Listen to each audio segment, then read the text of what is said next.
Welcome to this third topic of our series 7 Keys for a Happy Marriage. Today we are going to be talking about humility. Humility is perceived by many as weakness, but that's not what the Word of God tells us. In Matthew chapter 23, verse 12, the Lord Jesus himself said, "And he that shall humble himself shall be exalted." So what is humility? Humility is realizing that we are not always right, that we don't know everything, to know that in some areas, we are not as good as others. Other people may perform better than us in some areas of life. Humility is to know, to understand, to realize that my wife can do something better than I can do.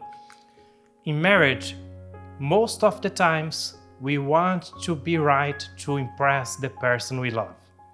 But trying to prove we are right when we are wrong will have a contrary effect in your marriage. Instead of bringing us closer to the person we love, it will drive her or him away. So humility in marriage is a blessing.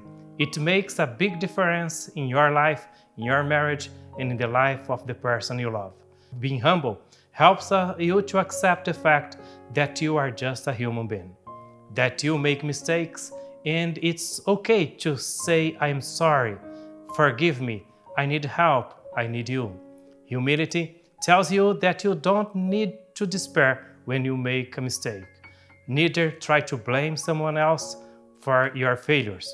Show humility, care for the opinion he or she has to give, for his decisions, her decisions, and listen to the advice that person gives to you. You don't have to always have the last word.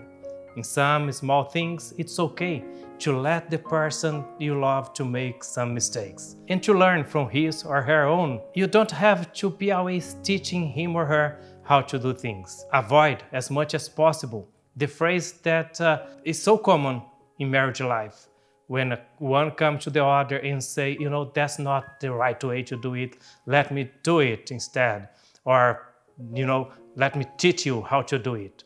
When it's really necessary to intervene, ask kindly, "May I show you how to do it? Do you want me to do it for you?" Because contrary to what many people think, this kind of humility will just make you more appreciated. The Bible still tells us in Proverbs chapter 15, verse 33, before honor is humility. So if you want to be appreciated, if you want to be loved, show always humility in the way you treat this person that God one day gave to you. You need wisdom, you need strength that comes from God to make yourself humble. A wisdom and a strength that the world doesn't know, that the world doesn't understand. Because being humble doesn't mean that you have to always give in, you have always to give up, you have to give everything others ask or expect from you. Being humble, exercise humility, also doesn't mean that you cannot be sincere in your answers. Let me give you an example here to clarify what I'm trying to advise you here, what I'm trying to say. For example, if your spouse cooks something expecting you to love it, and you really don't like it, and then your spouse comes to you and asks you if you liked it, what would you say? Be honest, be sincere, but be gentle at the same time. Instead of saying it is really bad, you can say something like, "I enjoyed better the one you made last week, but thank you for all the effort you put in making this one as well." So being humble, exercise humility, doesn't make you have to always give what the other person expects or what the other person wants. But humility makes you to be gracious when you cannot give what is expected. For example, you should never lie, but always be gentle when saying the truth. You can be sincere, honest, and polite at the same time.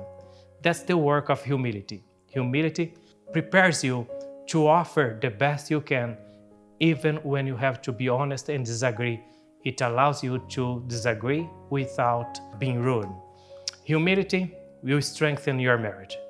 And that's why it's so important for you to exercise humility when you deal with your spouse.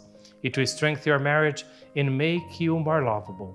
So humility can actually save you, can save marriages that are facing turbulences. Maybe you have some difficulties in your marriage today because of lack of exercising humility.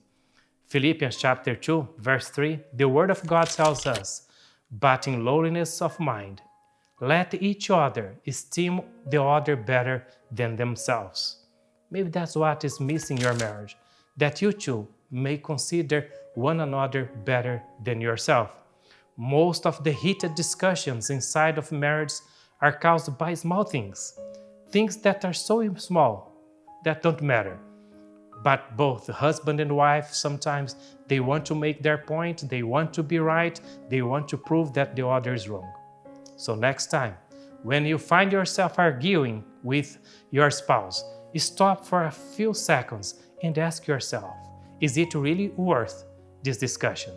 And I hope that in most occasions you come to realize the things you are arguing about is too small to cause any damage to your marriage, and that you may stop, smile at this person that you love, that you gave your life to, and you can say, you know what? I'm so sorry. It's my mistake to be arguing about it. I love you so much, and you might be right. What the Lord tells us in the verse we just quoted from Philippians here is that we need to be humble enough to value our spouses, value themselves above ourselves, value their opinions, value their desires, value their needs. Humility in marriage works. It makes happy marriages. We are not always right, but God is always right. And when God comes and He tells us to exercise humility, it means humility works. Humility is a blessing. It's a blessing for you. It's a blessing for your marriage. Humility leads us to listen to our spouse attentively, without judging, without being defensive. And it will help us to always think well of the other person. When we don't have humility, or when we have some problems already going on in our marriages for lack of humility, then we always see things in the wrong way. If you already have some difficulties in your relationship, if you had some disagreements, everything that happens after that, when humility is not there, everything will be perceived as bad. Let me give you here one example. Once I had a surgery. I had a surgery done in my nose, and we were sleeping, and that night my wife, she turned on the bed and she hit my nose with her arm. We looked at each other and we laughed together.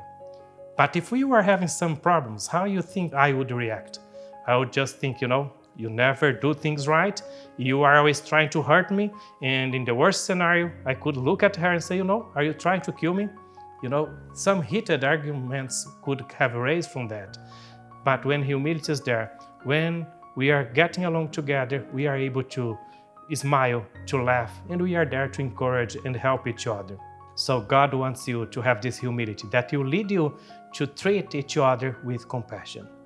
Even when your spouse is wrong, especially when he or she is wrong, that's the moment that the person most needs your compassion and your love.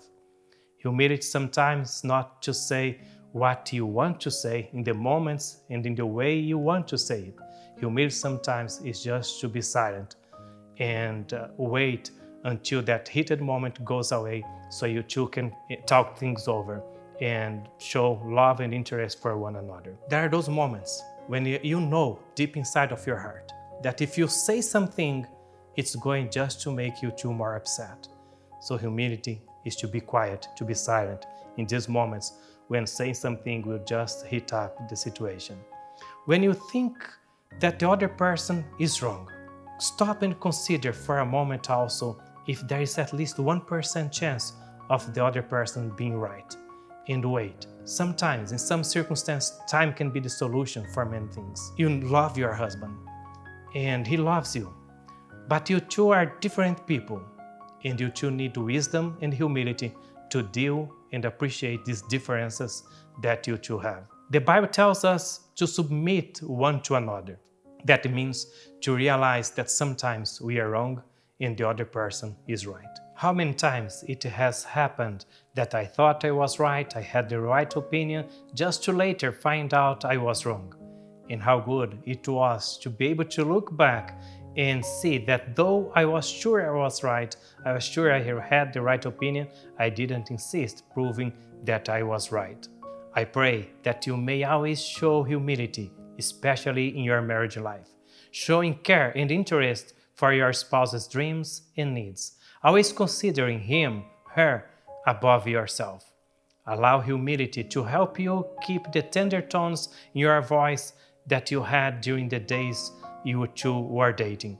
And may your eyes always carry the shine they had when you two first looked at each other.